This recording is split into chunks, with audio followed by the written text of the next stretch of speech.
উজান থেকে নেমে আসা পাহাড়ি ঢল ও অতিবৃষ্টিতে সুনামগঞ্জ, কিশোরগঞ্জ ও নেত্রকোনার সব ফসলি হাওর নাজুক অবস্থার মধ্যে রয়েছে।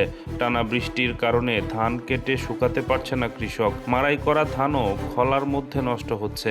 এতে হাওরের লাখো কৃষক চরম উদ্বেগ, উৎকণ্ঠার মধ্যে সময় পার করছে। আগামী আরও 3 দিন দমকা হাওয়া ও বৃষ্টিপাতের পূর্বাভাস থাকায় বুড়ো ধান তোলার ভরা মৌসুমে কৃষকেরা বড় ধরনের সংকটে পড়েছে। মঙ্গলবার পানির চাপে সুনামগঞ্জের 2 উপজেলার 2টি বাঁধ ভেঙে ফসলহানির ঘটনা ঘটে। এতে হাওর ও নদীতে পানি বেড়ে কৃষকের চোখের সামনেই জমির ধান তলিয়ে যাচ্ছে। জেলার মধ্যনগর উপজেলার এরনবিল হাওর এলাকায় বাঁধ ভেঙে পানি ঢুকছে। সীমান্তের মনাই নদীর চাপ বাড়ায় হামিদপুর গ্রামের সংলগ্ন একটি গ্রামীণ সড়ক ভেঙে পানি প্রবেশ করছে বলে জানিয়েছে স্থানীয় প্রশাসন। কৃষি বিভাগ জানিয়েছে ওই এলাকার 114 হেক্টর জমির মধ্যে 40 হেক্টর ধান কাটা হয়েছে। স্থানীয়রা পানি ঠেকানোর চেষ্টা চালাচ্ছে।